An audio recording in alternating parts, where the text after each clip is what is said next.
Sino yung gusto matuto? Andito na yung katuparan ninyo.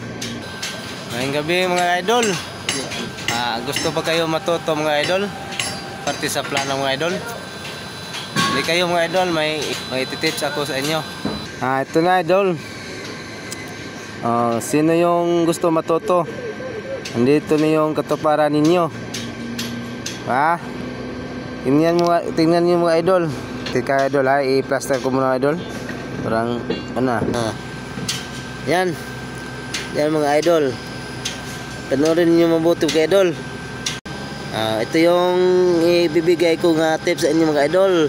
Konting kaalaman lang mga idol. Sa lahat ng nanonood ng mga video ko, ito na yung katuparan niyo para may konting naman kayong kaalaman dito parte sa plano mga idol. Ito isang papel lang.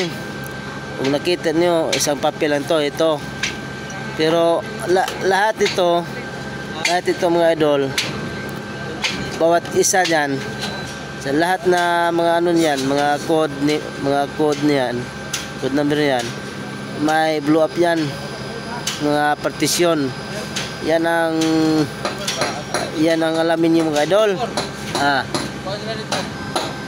Kung nakita kayo ng mga di alphabet yan,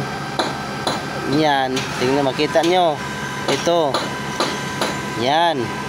1-0, 1-0. Tapos ang connection niya, no? Ito naman. Bawat guhit nito mga idol, may halaga yan. Itong 1-C, ang tinutukan niyan, ito na yung bilog na column. Yan. Kung nakita nyo, may RC wall. Kung hanapin niyo sa schedule niyan, mga katinglis, nandun yan. Ito, kailangan hanapin nito RC wall. Saan siya nabilong mga idol? Sa column pa lang yan idol. Ito, mga column yan, kulay blue. Yan, mga yan. Mayroon mga blow up yan lahat. May katinglis yan, may mga splash yan. Lahat. May isang papel lang yan mga idol. Bawat isa yan, isang papel. Tapos yung mga ano niyan, yan sa mga partisyon, yan sa mga ano yan, hallway yan, papunta doon, no? Hallway.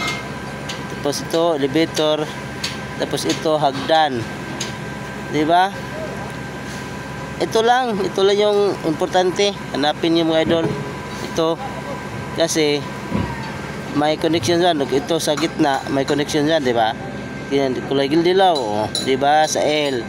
Di hanapin nyo sa katinglis mga idol. Nandun sa lahat sa katinglis yan. Hindi ko lang biglaan mga idol. So, mataas niyo yung video ko eh. Hanggang dito lang muna mga idol. Kasi mahaba na yung video ko. Thank you sa inyong pagsuporta sa inyong mga idol. Thank you for watching mga idol.